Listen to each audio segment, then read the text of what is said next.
우리 함께 보실 말씀은 마태복음 1장 22절에서 23절까지의 말씀 함께 보도록 하겠습니다. 마태복음 1장 22절에서 23절까지의 말씀, 짧은 구절 함께 읽도록 하겠습니다. 이 모든 일이 된 것은 주께서 선지자로 하신 말씀을 이루려 하심이니 이르시되 보라 처녀가 잉태하여 아들을 낳을 것이요 그의 이름은 임마누엘이라 하리라 하셨으니 이를 번역한즉 하나님이 우리와 함께 계시다 함이라. 아멘. 사람은 꼭 누군가와 함께하는 것이 마음에 조금 위로를 얻는 것 같습니다. 어린 시절 저는 굉장히 말썽을 열심히 잘 피우는 그런 아이였습니다. 그래서 교회에서 우리 그때 당시에 담임 목사님은 저한테 꼭 개그맨이 되라고 말씀하셨습니다. 그만큼 정말 누군가를 골탕 먹이기 위해서 사는 사람처럼 열심히 그렇게 골탕을 먹이기도 하고 또 막 괴롭히기도 하고 이런 모습들을 참 많이 보여줬던 것 같습니다. 근데 제가 어린 시절에 딱 한 가지 중요한 사람 한 사람을 뽑으라면 아무래도 엄마가 아닐까라는 생각이 듭니다. 엄마한테도요, 저는 한결같이 까불었습니다. 하지만 엄마는 한 번도 제가 까분다고 해서 혼내진 않으셨던 것 같아요. 뭔가 내가 잘못하였고 조금 룰에 어긋나는 행동을 했을 때에는 그때는 좀 혼내시는 것도 있었지만요, 어린 시절에 어머니는 저를 웬만하면 잘 안 혼내셨고요, 혼낼 땐 또 제대로 혼내셨어요. 그래서 항상 어렸을 때 먼지털이기로 맞았던 기억이 있습니다. 네, 그런 기억도 있는데요, 저는 엄마랑 함께 하는 게 좋았습니다. 그래서 어린 시절에 항상 이 남자 친구들은 이렇게 이야기하죠. 나중에 크면 엄마랑 결혼한다. 네, 안 하나요? 네, 저는 했던 것 같아요. 저는 어렸을 때 했던 것 같고, 여성분들도 어렸을 때 뭐 아빠랑 결혼할 거야 라는 이야기를 종종 하곤 했다고 전해져 내려옵니다. 네, 동의하지 않으셔도 돼요. 네, 그런 경우가 있다라고 합니다. 그런데 제가 지금도 그럴까요? 제가 지금도 엄마 보고 싶어 이렇게 엄마한테 반응을 해드릴까요? 아마 제 기억으로 한 초등학교 고학년쯤 되니까요, 엄마 아빠가 없어져요, 제 인생에. 네, 제 인생에 엄마 아빠가 없고 그때부터는 진짜 친구밖에 없는 것 같아요. 그래서 초등학교 고학년 때 그때도 기독교인이었고요, 저희 부모님이 독실한 그리스도인이셨는데 어떻게든 친구랑 놀고 싶은 거예요. 주일날에도 교회에 가지 않고 놀고 싶으니까 친구 집에서 놀고 자고, 토요일날 자고 이제 주일날 교회를 가겠다라고 항상 엄마랑 약속을 하고 토요일날 친구 집에 가서 놀고 잠을 잤습니다. 그때 당시에는요, 놀토가 없었어요. 네, 토요일날 노는 때가 아니었어요. 학교 가는 시기였습니다. 그래서 학교를 갔다 오고 나서 집에 가서 가방을 내려놓자마자 친구 집으로 달려갔던 것 같아요. 제가 그 친구 집에 부모님이 다 계셔서 간 건 아니고요, 뭔가 어디 가실 때 이럴 때나 이렇게 갔었습니다. 그러면 그때 당시에는 친구들이랑 가장 할 수 있었던 핫한 게임이 뭐였냐면요, 스타크래프트였어요. 스타크래프트. 그래서 게다가 그 당시에 저 초등학교 시절에는요, 스타크래프트가 정말 너무 인기가 너무 뜨거워가지고 온 게임넷에서 네, 리그를 보여주기까지 했습니다. 그래서 친구들이랑 그 온 게임넷을 틀어놓고 거의 밤을 새우고 이렇게 놀았던 것 같습니다. 그런데 또 결혼하고 나니까요, 친구들이랑 만날 일이 없어요. 네, 결혼하고 나니까 정말 현실인 것 같아요. 친구들 만나는 것보다 결혼하고 나서는 아내와 노는 것, 아내와 대화하고 이런 것들이 어떻게 보면 제 일상이 된 것 같습니다. 그런데 정말 재밌는 게요, 제가 결혼을 하고 한 1년 넘어서 어느 날 갑자기 불현듯 이런 생각이 들기 시작했습니다. 엄마 보고 싶다. 갑자기 여러분 그런 말이 있잖아요. 남자가 결혼하면요 효자가 된대요 갑자기.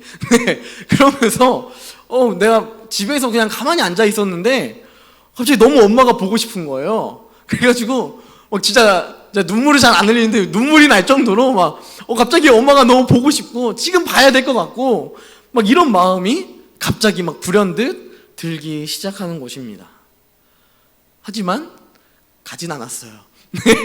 굳이 가진 않았습니다. 근데 참 재밌는 것 같아요.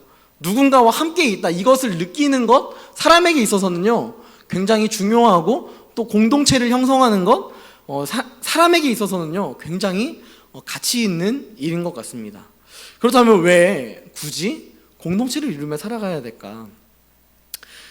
왜냐하면 인간은요 하나님의 형상을 닮았기 때문이에요.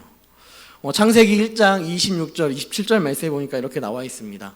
하나님이 이르시되 우리의 형상을 따라 우리의 모양대로 우리가 사람을 만들고 그들로 바다의 물고기와 하늘의 새와 가축과 온 땅과 땅에 기는 모든 것을 다스리게 하자 하시고 하나님이 자기 형상 곧 하나님의 형상대로 사람을 창조하시되 남자와 여자를 창조하시고.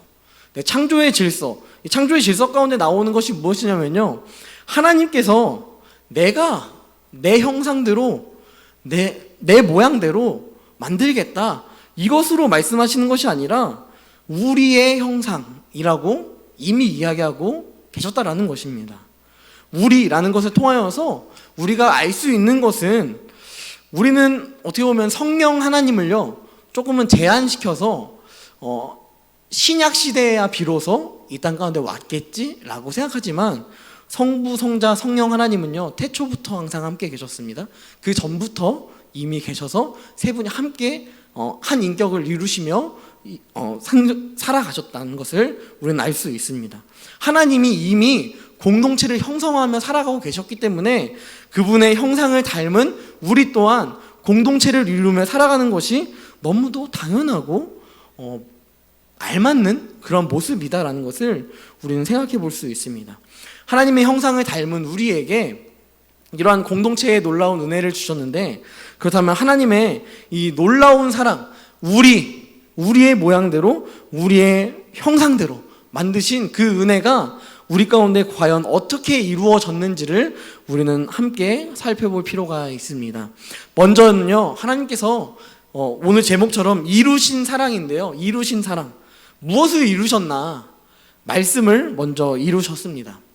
임마누엘 오늘 말씀해 보니까 23절 말씀에 이렇게 나와 있죠. 보라 처녀가 잉태하여 아들을 낳을 것이요 그의 이름은 임마누엘이라 하리라. 이 뜻이 무엇이냐면 하나님이 우리와 함께 계신다라는 것을 이야기하고 있습니다.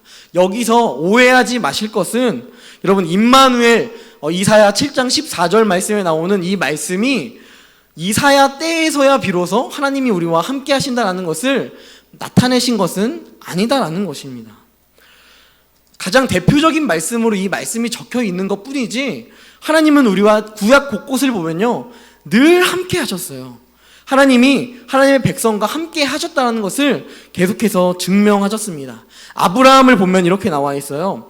창세기 17장 4절 말씀해 보니까 보라 내 언약이 너와 함께 있으니 너는 여러 민족의 아버지가 될지라. 할례의 그 언약들을 이야기하시면서 아브라함에게 하나님께서 이야기하시는 것이 무엇이냐면 너와 함께 할 거야. 이미 제공하셨던 내용이었습니다. 이삭에게도요 똑같이 이야기해요. 창세기 26장 3절 말씀해 보니까요 이 땅에 거류하면 내가 너와 함께 있어. 내가 너랑 함께 있어. 그래서 내게 복을 줄 거야. 이것을 이야기하셨다라는 것입니다. 이미 함께 하심이 복이에요. 그런데 그럼에도 불구하고 함께 있음 뿐만 아니라 복을 주시겠다라고 이야기하고 있는 것입니다. 야곱에게도 똑같았습니다. 창세기 28장 15절 말씀해 보니까 내가 너와 함께 있어 네가 어디로 가든지 너를 지키며 너를 이끌어 이 땅으로 돌아오게 할지니라. 하나님께서요 야곱에게도 함께 하시겠다 말씀하셨습니다. 요셉에게도 동일했습니다. 창세기 39장 2절 말씀에 여호와께서 요셉과 함께 하심으로. 여러분, 함께 한다라는 것은요, 특별하게 이사야 7장 14절에서 등장한 것이 아니라 이미 우리 가운데 제공되어진 은혜였다라는 것을 우리는 기억할 수 있는 것입니다. 마지막으로 다윗을 살펴보면요, 다윗에게 이렇게 이야기하십니다. 사무엘상 18장 14절 말씀해 보니까 이렇게 나와 있습니다. 다윗이 그 모든 일을 지혜롭게 행하니라 여호와께서 그와 함께 계시니라. 공통점은요, 이들이 하나님과 함께 했다라는 것입니다. 그런데 이들이 하나님께 나아간 것이 아니라 하나님이 그들 가운데 낮아지셨습니다. 그래서 그들과 함께 하셨다라는 것을 지금 이야기하고 있는 것입니다. 여러분, 그렇다면 우리에게도 하나님은 이 이야기를 하고 싶으실 것 같아요. 지금 너희가 바라보는 이 임마누엘의 하나님은 태초부터 너희를 아셨고 너희를 정하셨고 너희를 부르셔서 이미 너희와 함께 하셨고 너희를 사랑하고 있다.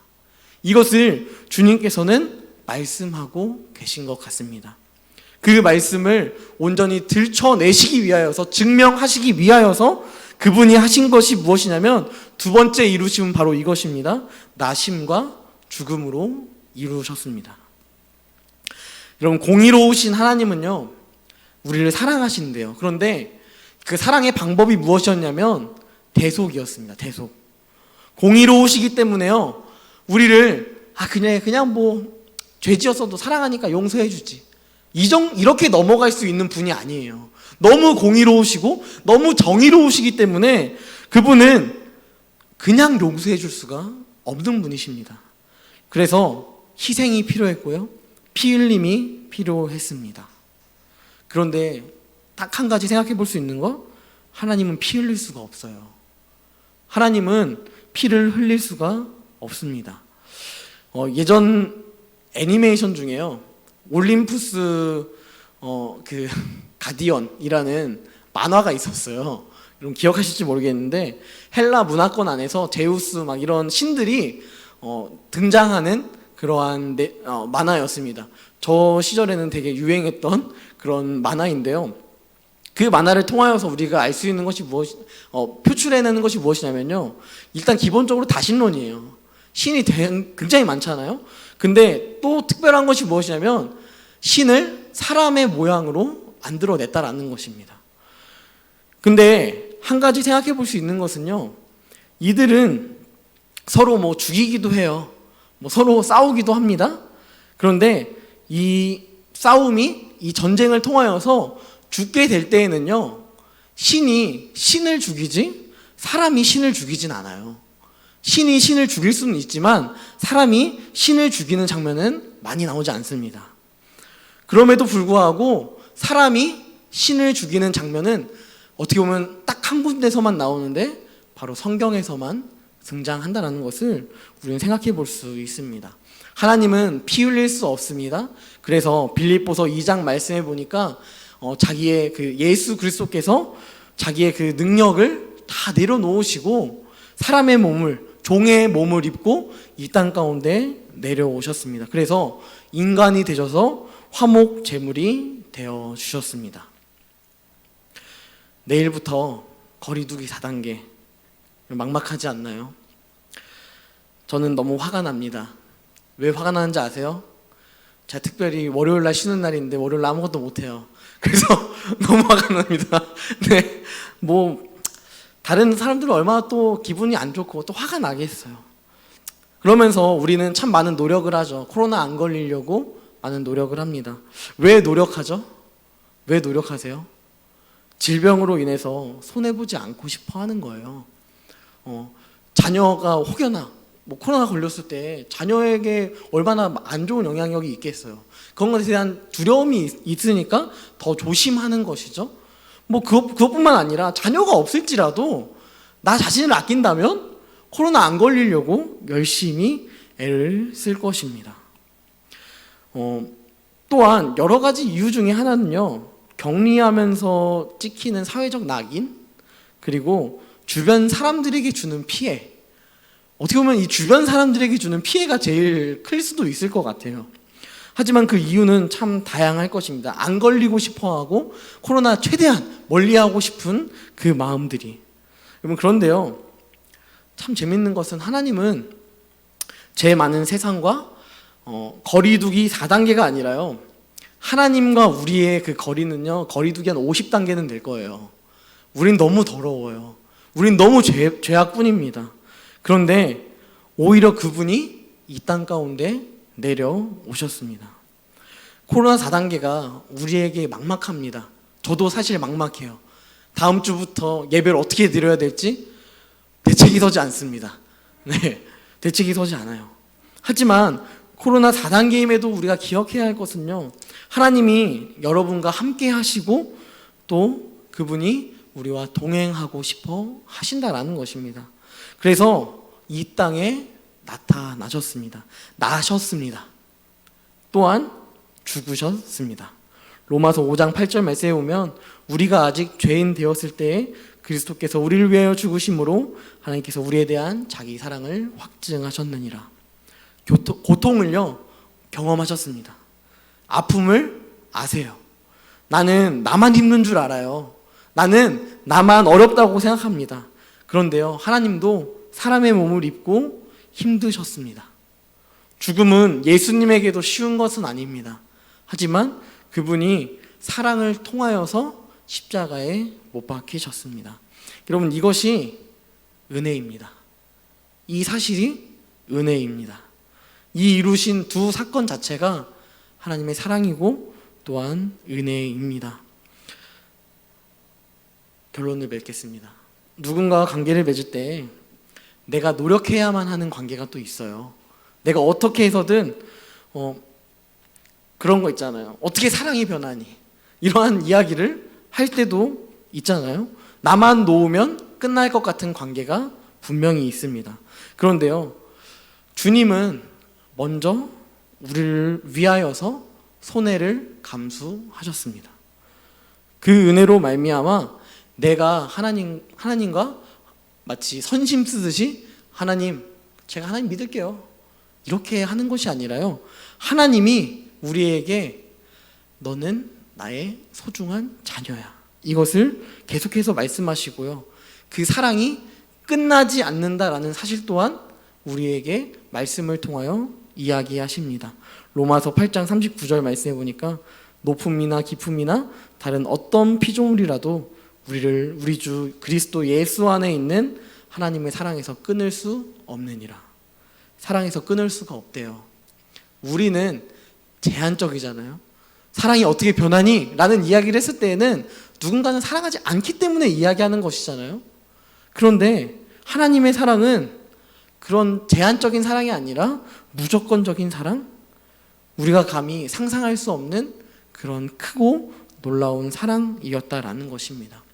사람의 노력으로 하나님과 함께 할 수 없습니다. 하지만 하나님께서 오히려 낮아지심으로 우리와 함께 하십니다. 주님께서 이루신 사랑, 그 사랑 안에 우리 모든 성도님들과 청년들이 거하기를 간절히 소망합니다. 그때 우리에게 거리두기가 우리의 마음을 힘들게 하고 우리의 마음을 어렵게 할지라도, 또한 코로나가 우리를 계속해서 억압하고 억누르고 있다 할지라도 하나님과 함께하며 with Jesus, 그 단추는 평일에 있는 매일 바른 성도 예배를 통하여 주님을 바라보는 것이고, 또한 예배가 끝난 이후에 이 현장의 예배에서 또한 온라인으로 드리는 그 예배의 삶 가운데 그것이 끝났을 때 여러분의 삶에서 증명될 것입니다. 사랑 없는 시대에 사랑을 전하는 데가 되십시오. 예수님이 이루신 사랑이 이것을 가능하게 할 것입니다. 여러분 안에 사랑이 없다 할지라도 너무 안타까워하지 마십시오. 그분의 사랑이 여러분의 사랑에 충만하게 이끌어 나가실 것입니다. 가장 귀한 사랑, 복음의 전파자, 삶의 예배자, 이러한 온전한 삶이 저와 모든 성도님들 또한 청년들의 삶 가운데 온전히 가득하기를 주님의 이름으로 간절히 소망합니다. 이 시간 함께 찬양할 때 그가 오신 이유, 우리 함께 찬양했으면 좋겠는데요. 가사를 보면 이 세상 가장 아름다운 순종의 눈물, 온 세상 다시 빛나게 한 생명의 눈물. 이 눈물을 기억하며 우리 함께 이 찬양 함께 올려드리도록 하겠습니다.